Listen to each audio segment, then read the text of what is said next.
चिदानंद, अब हम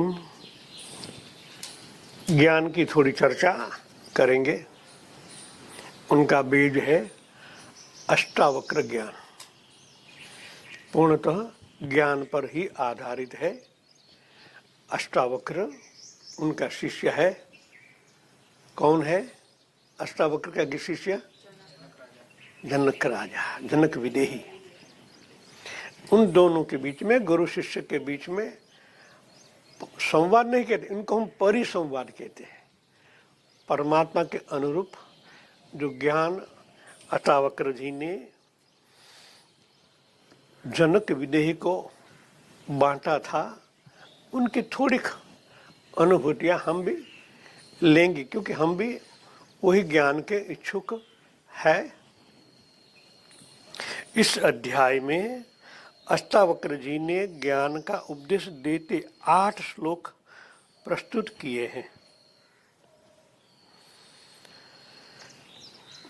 अष्टावक्र जी कहते हैं कि जो भाव और अभाव के विकार स्वभाव द्वारा हुआ करते हैं, ऐसा चौकस रूप में, निश्चित रूप में जान लेते हैं, वह निर्विकार और कलेश रहित होकर सुख से शांति प्राप्त करते हैं। अब हम उनको अर्थ सहित समझे। भाव और अभाव के विकार। भाव हम किनको कहेंगे? जो हमारा हृदय प्रकृति से साथ जुड़ा है, तो प्रकृति जन्य जो गुण है वो प्रकट होते हैं, या ईटा में या पिंगला में। जिस समय जो नाड़ी के साथ संलग्न हो और जो विचार आता है, वैसा ही प्रगटीकरण होता है।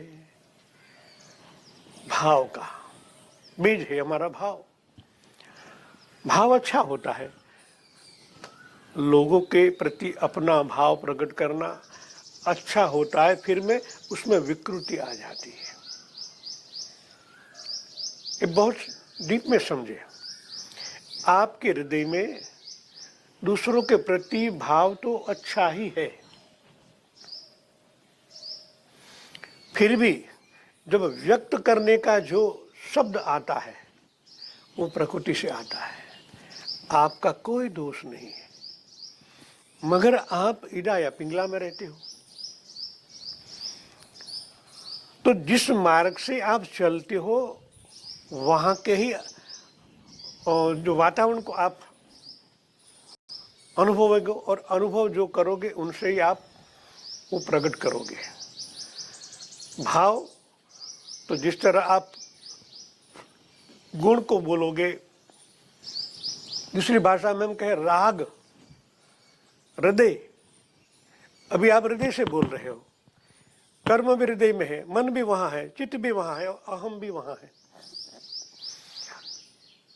उस समय का मैं इसलिए कह रहा हूं कि जिस समय में जैसा कर्म, वो भी एक अलग प्रकार का तरंग है। वो तरंग आपकी बुद्धि पकड़ेगी, और मन की इच्छा होवे न होवे, फिर भी ऐसा ही भाव आपसे अनायास प्रकट हो जाएगा। उनको हम भाव कहते हैं। अभाव के विकार शब्द इसलिए लिया कहा गया अष्टावक्र विकार। शुद्ध नहीं हुए ही हम अभी अनाहत चक्र में ही भटक रहे हैं। अनाहत बिछोटिया, अनाहत चक्र बिछोटिया है, 3 चक्र नीचे 3 चक्र ऊपर। अभी हमारा पूर्णतः विशुद्ध चक्र में प्रवेश नहीं हुआ है।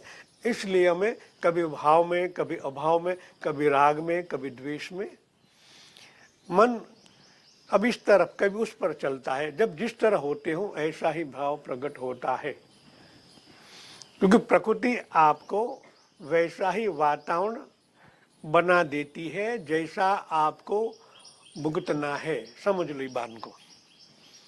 जो कर्म जैसा ही प्रकट होता है, जो आपको भुगतना है।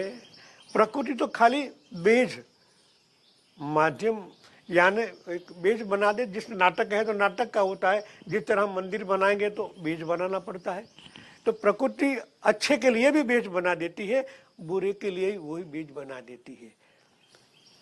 क्योंकि जहां तक कर्म भुगतने की बात है, बेज नहीं होगा तो कर्म भुगत नहीं सकोगे। इसलिए प्रकृति आपको सहायभूत होती है उस कर्म को छुड़ाने के लिए।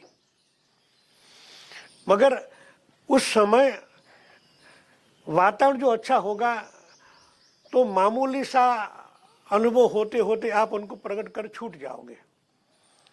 भाव भी इसी तरह होता है, अभाव भी ऐसा होता है।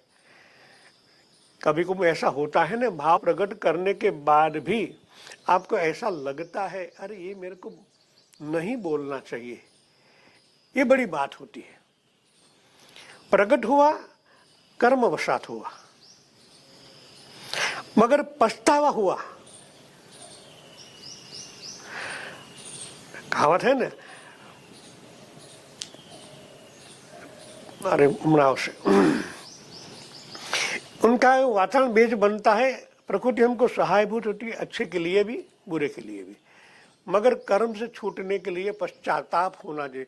हाँ, पश्चात विपुल झरणું સ્વર્ગથી ઉતર્યું છે, પાપી તેમાં ડૂબકી મારી પુણ્યશાળી બને છે। જો પસ્તાવો થાય તો ભાવ અને સ્વભાવ બંનેના વિકારથી મુક્ત બનો। મુક્ત બનવા પાછળ મોટું ગણિત છે કે પાછું તમે રિપીટ કરો છો કે છૂટી જાઓ છો। નહીં તો જે છે એ છે, વધારાનો બોજ તમે ભેગો કરો છો એટલે વૃદ્ધત્વ આવે છે। તમે પરમાત્મા સચ્ચિદાનંદના છો, છતાં કસમય મૂર્જાઈ જાઓ છો, કારણ કે બોજ વધતો જાય છે।